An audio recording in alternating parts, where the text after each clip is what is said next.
So this is not actually a natural disaster, but it has been induced by human. And there are very many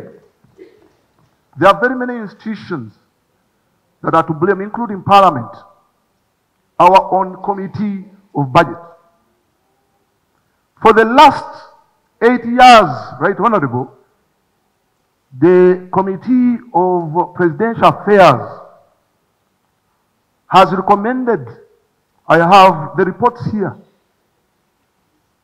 monies for the decommissioning of Kiteezi, but the Budget Committee has not. And Cabinet and the Executive and the President has not at all prioritized this. For that reason, I table the committee reports. Right, Honor.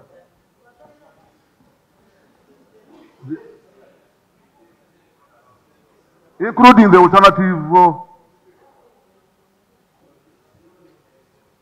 the committee report of Presidential Affairs of financial year 2020, 2022, 2023. I lay.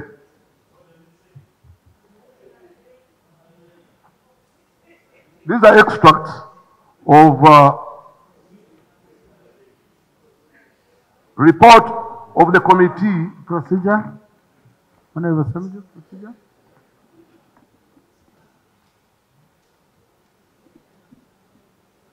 Sharing documents that ordinarily should be in our possession.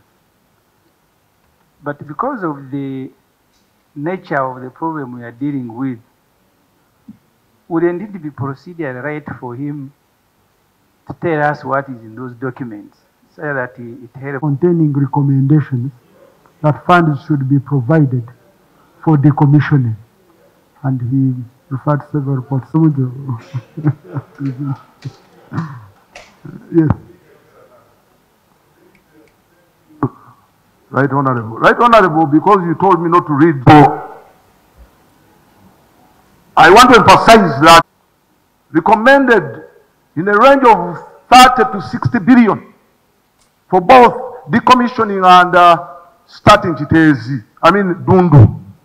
Despite the fact that, according to me and us, Dundu is unsustainable. Because Dundu is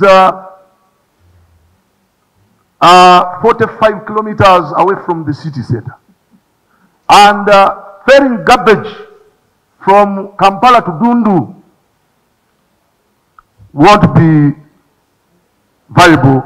And therefore we need a more sustainable approach. 80% of the garbage that we generate in the city is biodegradable. And considering that Uganda is an agricultural country, there is need to manufacture manure from this resource. Because the garbage is garbage when it has no further use. Garbage can be a very good resource, and therefore, that is one of the ways. For that cannot be recycled and converted can be burnt, and we get energy which will basically help us to have fuel. Right, Honorable, when you talk about how funding has been given to KCCA, for the last, since 2011, KCC was given in 2011, KCC was given 3.1 billion for managing Kiteezi. And they have never increased that money. They have only reduced. So you cannot, where fuel has increased, you cannot fail to increase the budget of running Kiteezi, which is the only facility that we have as a dump site. By the way, it does not qualify to be a landfill. It is a dump site because it actually does not qualify. Therefore, it's important, as I conclude, that the people around Kiteezi, because they own the land and it's within the Constitution of Uganda, under Article 26(1), that the people have a right to own property. Government cannot come all of a sudden and say, we are telling you go away without even a plan, a resettlement plan, a clear resettlement plan. Therefore, it's important that as we discuss, let government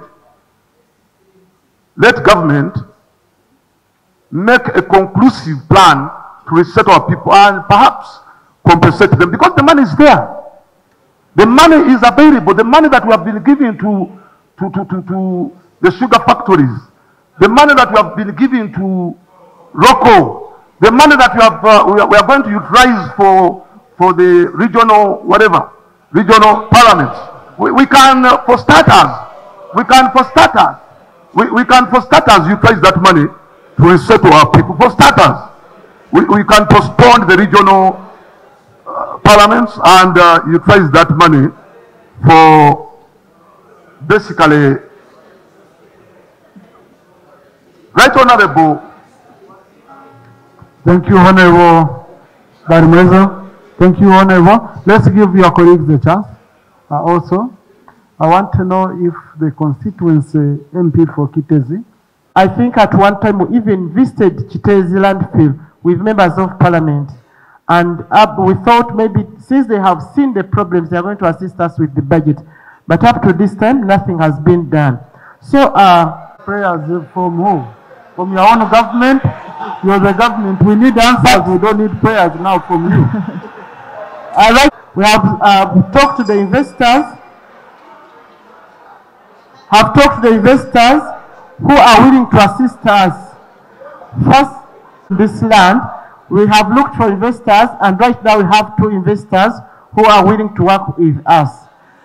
But just the tariffs were a bit high, and we think if we work as Parliament and Cabinet, we can come up with a resolution. Others have not just been seated, have been working on this issue. We knew this issue since 2018, and it has been ongoing. It's Parliament and Cabinet to start working on that issue.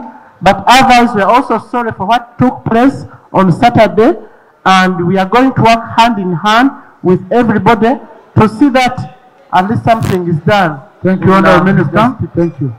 Minister for Disaster Preparedness.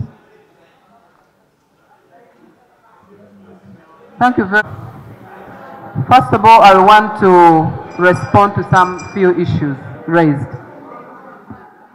Right, Honourable Speaker, when we were on ground with the Member of Parliament, when I arrived and I found the Member of Parliament was being stopped, I intervened and inquired from the security.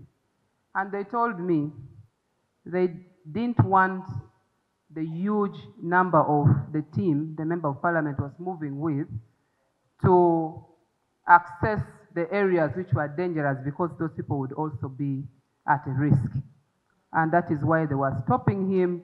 And later on, when he talked to his team, they stayed back, he came on board, and we continued working together. Right, Honourable Speaker, issues of disaster requires emergency response. And sometimes, when something has just happened, and that's why I did mention that I want to thank the locals in that area. There was shift to come in and respond. As on the side of government, we had to assemble a team, because the Ministry of Disaster doesn't respond alone. The Ministry of Works came on board, UPDF and the rest came on board, and that's how we were able to execute what we did. Now, the tent that was temporarily provided is to provide shelter to those whose homes were affected and didn't have where to go. And we realized it would be very important that food is provided for them immediately. And, Right Honourable Speaker, I delivered food that very day. The items, the non-food items that the Member of Parliament talked about could not be distributed immediately because we needed to mobilize people to come, to pass information to them. And when I held a meeting with the local leaders requested them to give directions to the people. Let them know that there is a tent provided for them. They rolled on and continued mobilizing. People kept on coming. And today, right now, as I speak, right now, Speaker, we have 85 people in the tent. And the number still continues to increase. We are going to continue providing them food and all the necessary requirements. As government looks into the details of the compensation, how it will be done, work on the list, because these are things you can't rush into doing it, because you need a clear data of those who are affected. Right, Honorable Speaker, 100,000 being charged at the mortuary is not true. When I got this information, I got in touch with the officer at the Ministry of Health, and he said if anybody is asking for money, it could be conmen. I shared the contact of the person at the mortuary with the local leaders and told them if anybody asks for money, they should let me know. If there is anyone who has been asked for money, I really request that you give the details and that money will be refunded. Right, Honorable Speaker, finally, I just want to make this clear that as we speak now, the Prime Minister is chairing a meeting on how we can handle issues of compensation and the welfare of our people who are affected. And I want to conclude by asserting that government and the Office of the Prime Minister is still committed to doing everything it takes that our people who are affected in Kiteezi are supported amicably. I thank you. Thank you. Honorable Songa.